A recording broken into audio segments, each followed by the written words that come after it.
한 주간 여러분들 어떻게 열심히 좀 사신 것 같아요? 최고였어요? 최고의 한 주를 보내셨습니까? 또 누군가는 아닌 친구들도 있는 것 같고 또 뭐 이런 친구들도 있는 것 같아요. 또 오늘 새로 이렇게 예배를 드리는 친구도 있는 것 같아요. 그렇죠? 네. 그래서 또 이렇게 좀 귀한 발걸음 해주신 모든 분들에게 우리 한번 박수 한번 치고 가는 것 같아요. 한 주 열심히 사셨습니다. 네, 축복하고 축복합니다.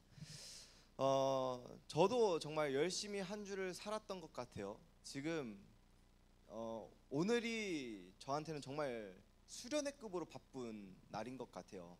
이제 예배가 끝이 나면은 저희가 우리 전교인 가을마당 우리 또 해요. 우리 상반기 때 푸드트럭 기억나세요, 여러분들?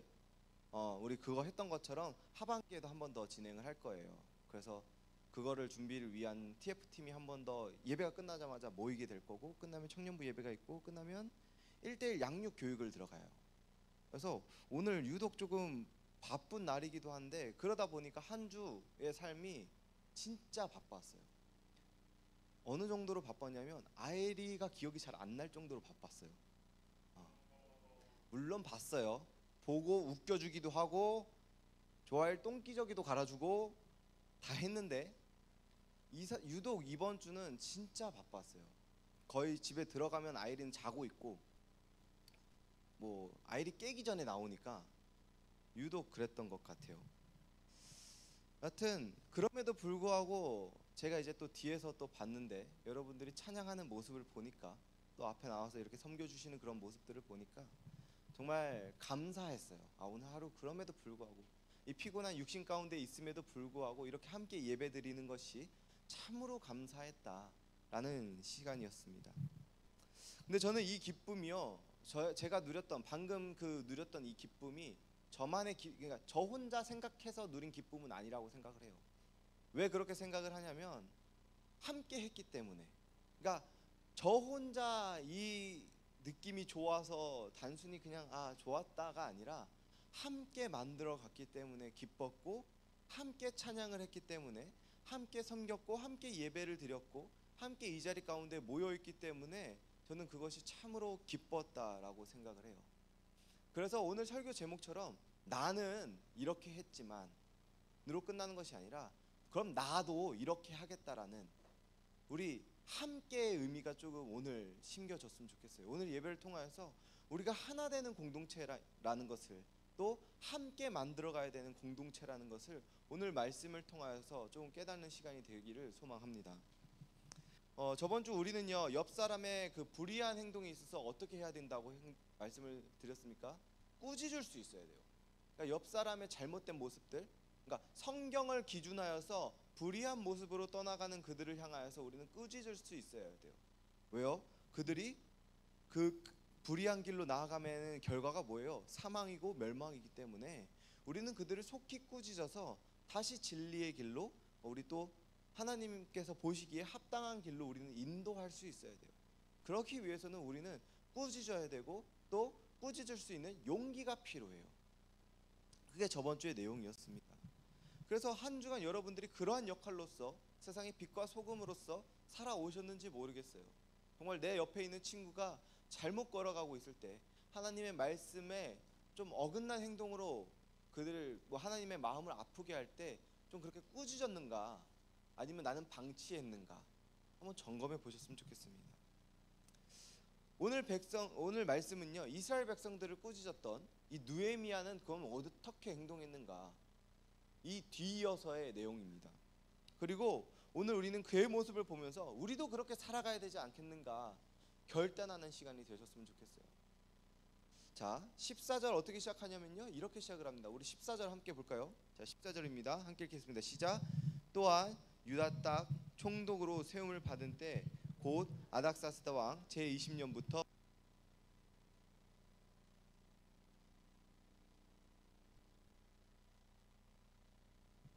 자, 느헤미야가 어떻게 행동했어요? 총독으로서 세움을 받았는데 형제들의 무엇을 먹지 않았나요? 녹을 먹지 않았대요. 그러니까 이 형제들의 무엇입니까? 세금을 먹지 않았다라는 거예요. 세금을 떼어가지 않았다라는 거예요. 그렇다면 왜 느헤미야가 반가워요. 왜 느헤미야가 그런 행동을 했냐는 것을 한번 살펴보자는 거예요. 자, 느헤미야가 왜 녹을 먹지 않았을까? 나는 알 것 같다라고 생각하시는 분 계십니까? 왜 느헤미야가 녹을 먹지 않았을까? 저번 주 말씀을 한번 잘 생각해 보세요. 물론 기억이 안 나겠지만, 자, 저번 주 말씀이 어떤 내용이었냐면요. 자, 먹을 게 없어요. 왜요? 흉년이 들었거든요. 자, 흉년이 들어서 이들이 택한 행동이 뭐예요? 내 형제들의 가축을 받아서 먹을 것을 줬어요. 또 뭘 했어요? 내 딸을 노예로 팔아서 먹을 것을 얻었어요.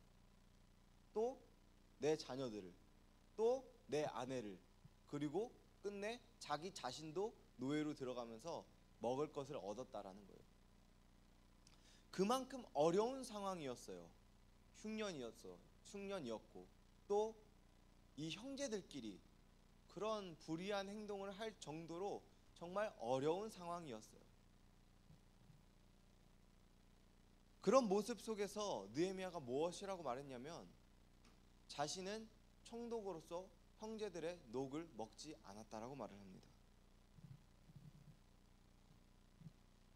느헤미야는요, 그러한 형제들한테 꾸짖으면서 너희 그렇게 살면 안 되잖아, 너희 그렇게 행동하면 안 되잖아 라고 이야기를 하면서 어떻게 행동했냐면요, 말만 하는 사람이 아니었다는 거예요. 자, 느헤미야 1장서부터 우리 다시 한 번 더 생각해 볼까요? 느헤미야는 기도하는 사람이었어요. 그리고 느헤미야는 기도하면서 준비하는 사람이었어요.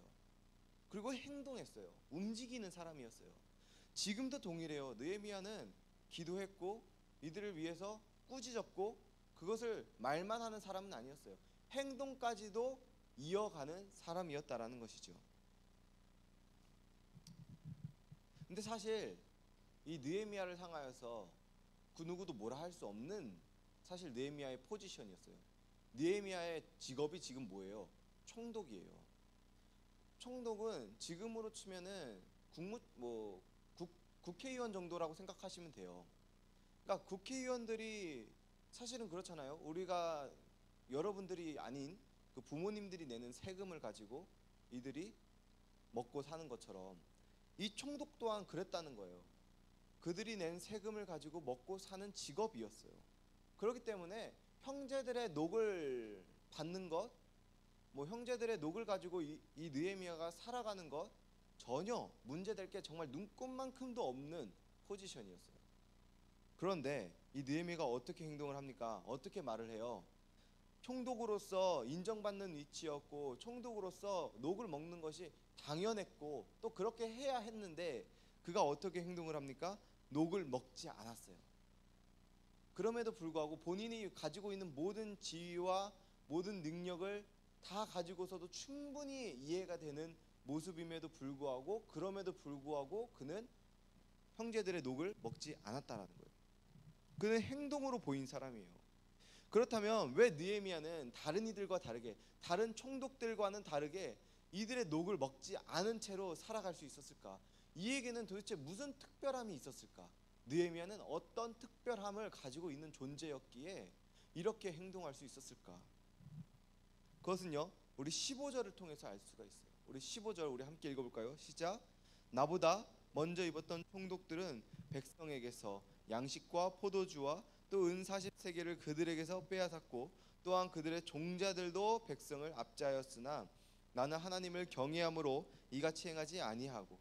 자, 느헤미야가 이들로부터 녹을 먹지 않을 수 있었음은요, 그가 하나님을 경외했기 때문이에요. 자, 15절 끝에 어떻게 기록되어져 있어요? 나는 하나님을 경외함으로 라고 기록되어져 있어요. 그러니까 다시 말해서 느헤미야는요, 하나님을 믿고 의지하고 따랐던 사람이에요.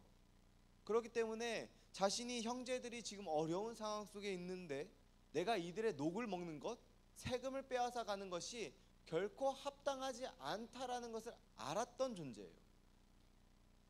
그러니 이들의 녹을 먹지 않았던 그 결정적인 힘이 하나님 말씀에 어긋나는 모습이었기에 이렇게 행동할 수 있었다는 거예요.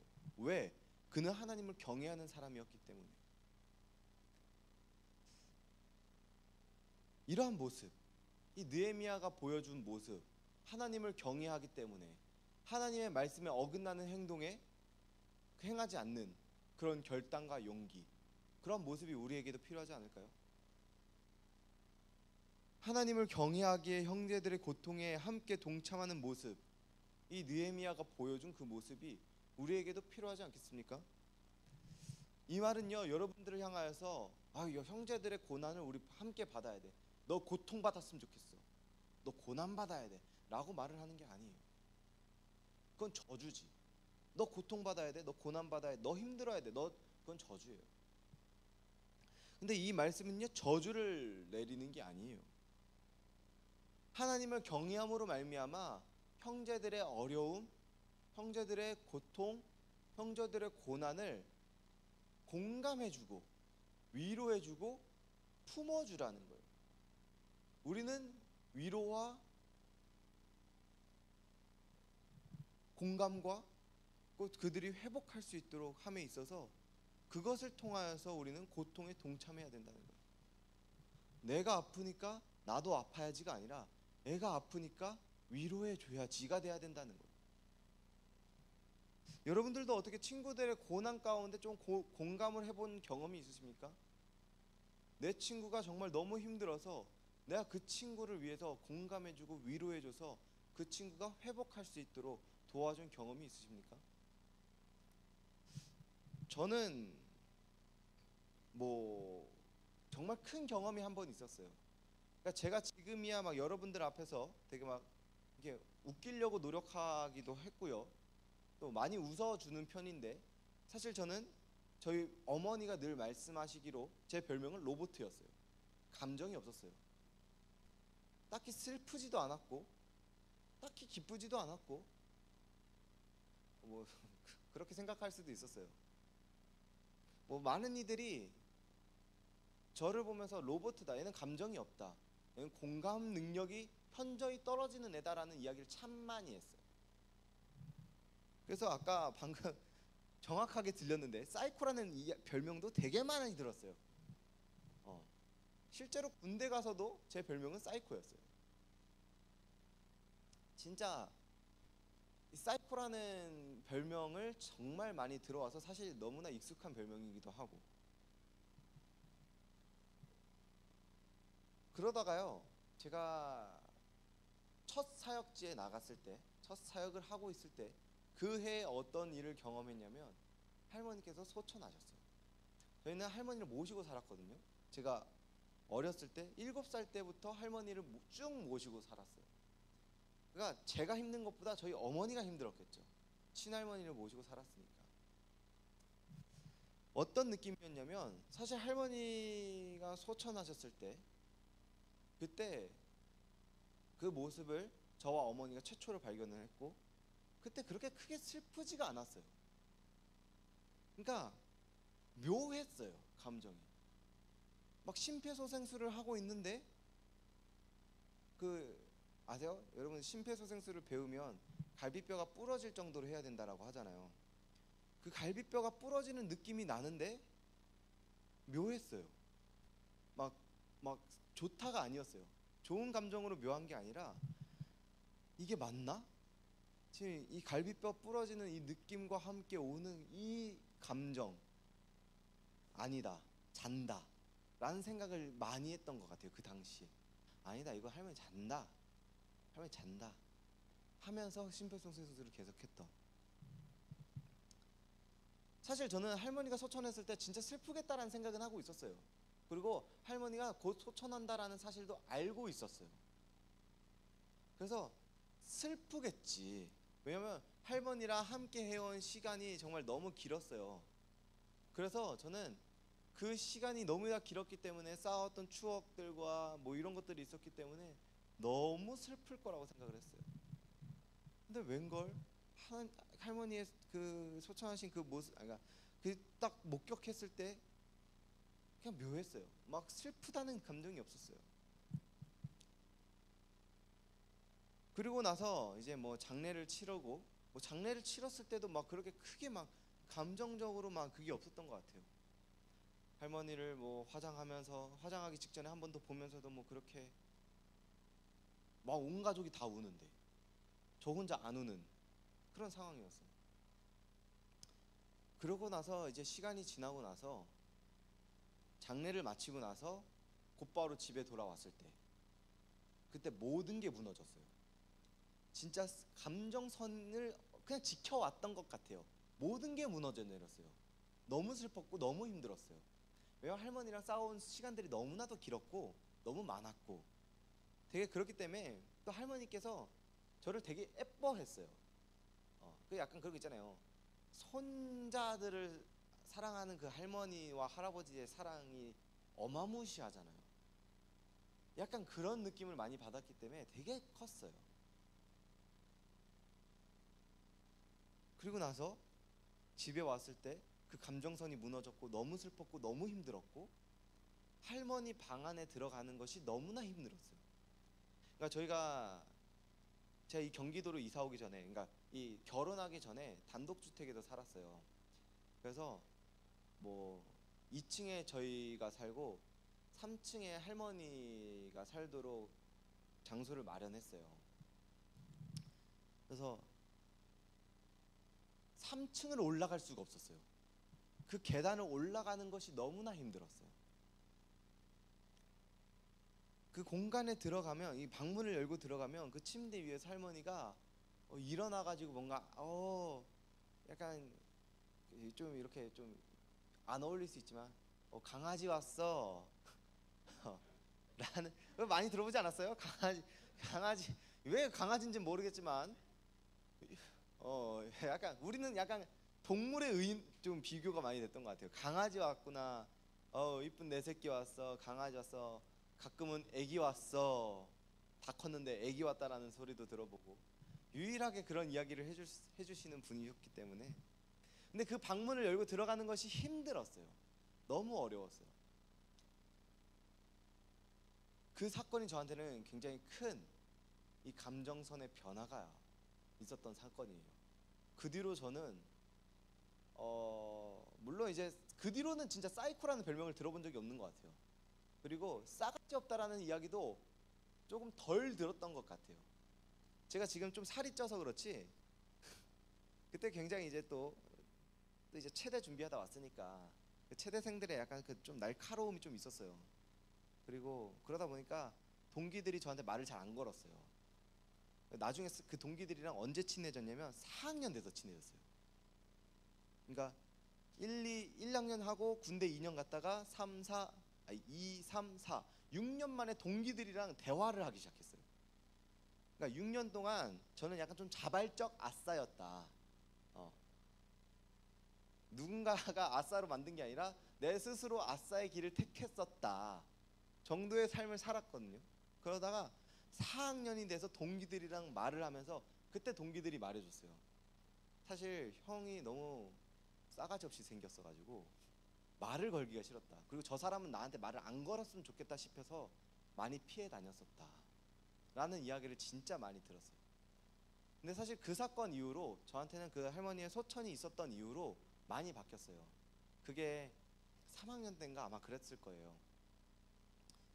많이 바뀌었어요. 제 모든 감정이 무너졌고 내가 내 감정만을 지키면서 살아갈 필요가 없구나. 다른 이들의 아픔에도 공감해주는 필요가 하겠구나.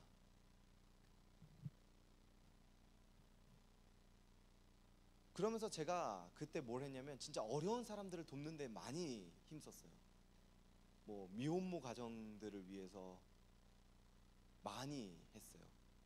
그리고 사회복지 그 장애인들을 위해서 되게 뭔가 힘을 좀 많이 썼던 경험이 있어요.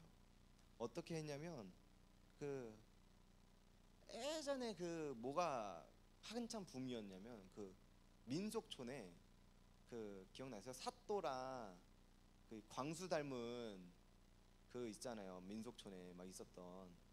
그러면서 약간 뭐 조선시대 분장하고 그래서 저희가 그때 조선시대 분장하고 학교 돌아다니면서 그 막 음료 팔고 수익금으로 전액 다 미혼모들한테 기부하고 약간 그랬던 그게 저는 그 계기로 위로와 공감과 내가 지금까지 아픈 사람들을 위해서 주지 못했던 그 사랑을 지금부터라도 줘야 되겠다는 생각을 정말 많이 하면서 수업보다 그게 더 재밌었던 것 같아요.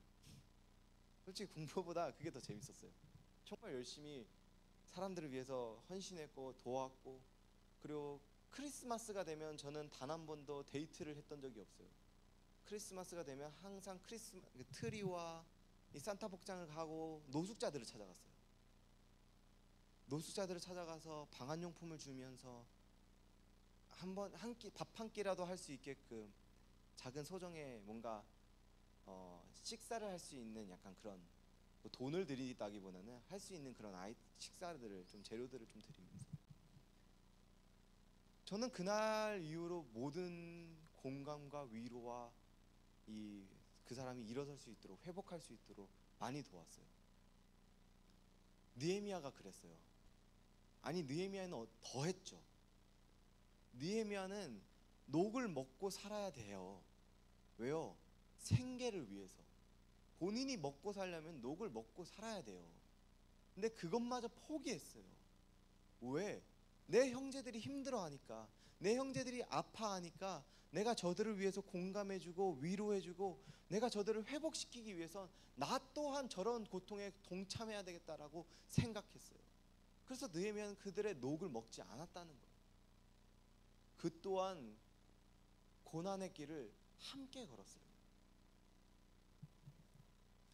어떻게 그게 가능했습니까? 그가 여호와를 경험했기 때문에, 경외했기 때문에.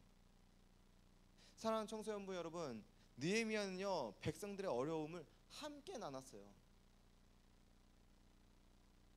나는 그 고통 느끼고 싶지 않아가 아니라 나도 그 고통에 함께 할게의 마인드였어요. 너만 그렇게 살아, 나는 이렇게 살 거야가 아니라 나도 너희와 함께 할게, 나도 너희와 함께 할게. 이게 느헤미야의 마음이었어요. 바라옵기로는 이런 모습이 우리 안에도 있길 소망해요. 너만 힘들면 되잖아. 그거 너의 고통이잖아. 너만 그렇게 살면 되지 왜 나한테 그걸 요구해? 나는 이렇게 살 건데 그건 너지, 난 나고가 아니라 너의 힘듦 나도 함께 해줄게. 너 힘들지? 나도 그 힘듦을 같이 위로해줄게. 너 슬프지? 나도 그 슬픔에 위로해줄게. 그런 친구들이 되기를 소망합니다. 함께 공감해주고 함께 위로해주고. 그래서 사실 이 많은 친구들이 앉아있는데 이 친구들과 각자의 그냥 모습대로 살아가는 것이 아니라 함께 하나 되어서 그저 그냥 뭐 나이 상관없이 남녀노소 할 거 없이 우리 하나 되는 그러한 공동체가 되기를 소망합니다. 그래서 무엇보다 우리가 이 시간 고3들을 위해서 유독 좀 많이 기도해 주셨으면 좋겠어요. 고3 그거 고3의 삶이잖아요. 수능 내일 아닌데요. 그냥 언니들의 일, 누나의 일, 뭐 형과 그냥 오빠들의 일이잖아요. 가 아니라 나도, 우리도 함께 기도할게요. 할 수 있어요. 우리도 함께 기도할게요. 그렇게 기도하는 우리 청소년부 친구들이 되기를 간절히 소망합니다. 우리 이 시간 함께